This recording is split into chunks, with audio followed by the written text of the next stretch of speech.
What's up, family? Welcome back to the Stop Sinking Show, where we go from struggle to flow.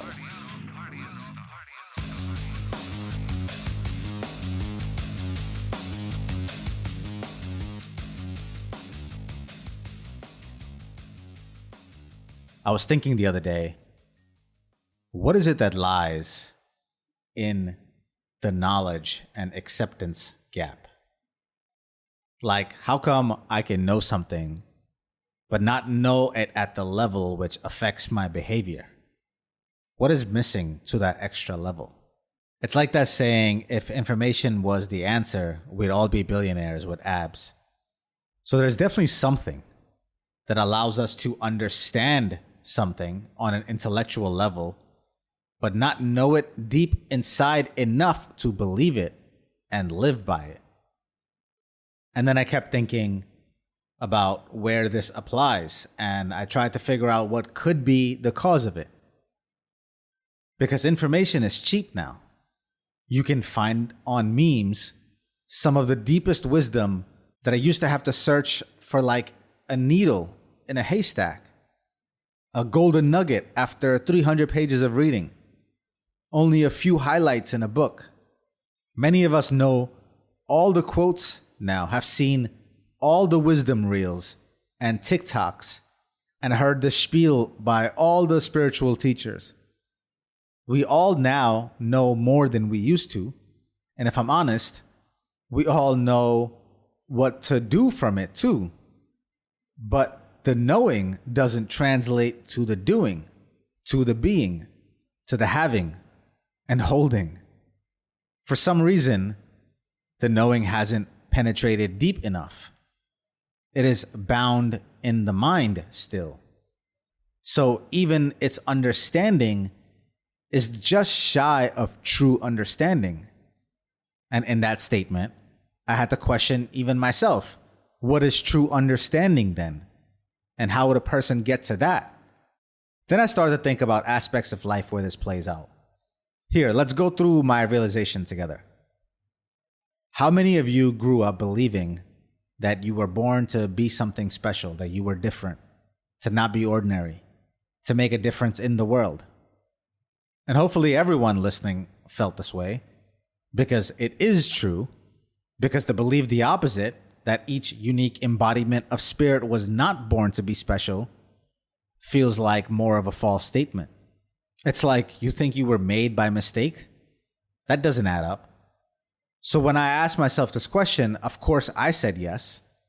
And then I had the thought, well, of course, everyone feels this way about themselves. Almost as if to dismiss the thought altogether at first. Because just having this belief about yourself, or knowing it on some level, doesn't really make you special in and of itself.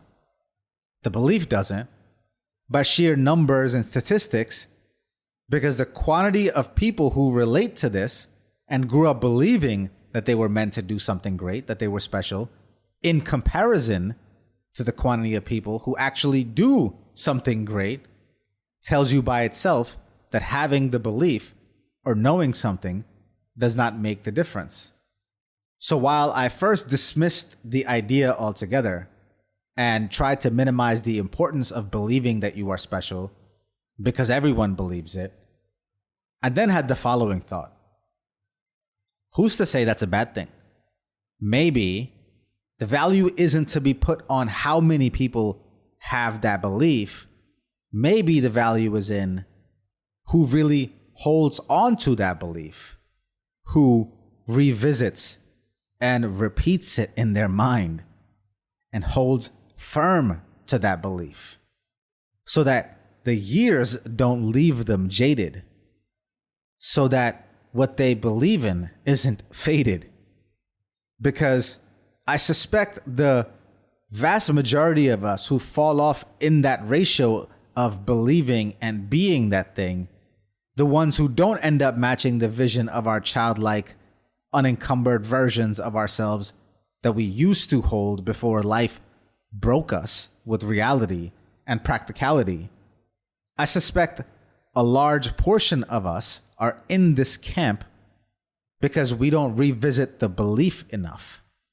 And so what I realize is to get to true knowing, to transfer the power of knowing anything on the surface to living by it, to breathing it, to believing it, is by believing it daily, is by repeated reverence to that thing, constant bowing, constant envisioning, repetition of recognition, to keep coming back over and over again to this truth, to this knowing.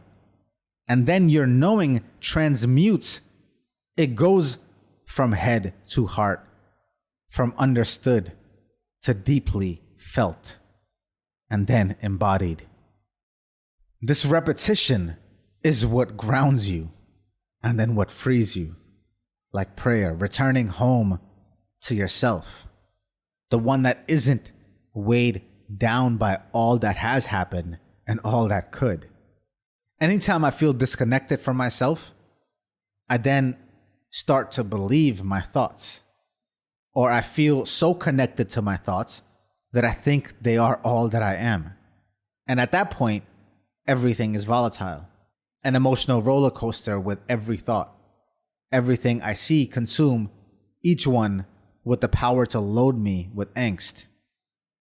And then the only thing that solves that is the most painful thing to this mind, to the part of me that only knows to exist with constant noise of thoughts. If it would have its own way, it would leave no attention to the body.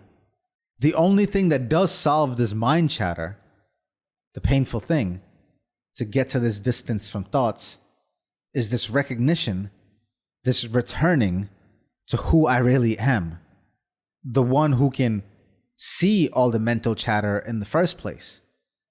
That me is easily drowned out and forgotten by the noise.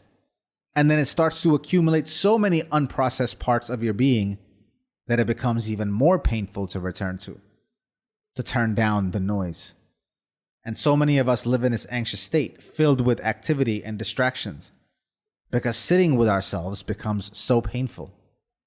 And no amount of memes, no amount of knowledge will do anything to replace the work, which is to return to repeatedly recognize the truth of who you are. Repeated reverence, to bow to pay and pray respect and homage, to recognize over and over again. That is how transformation happens. One begrudging and liberating return at a time. I love you, family. Stay true always. See you on the next show.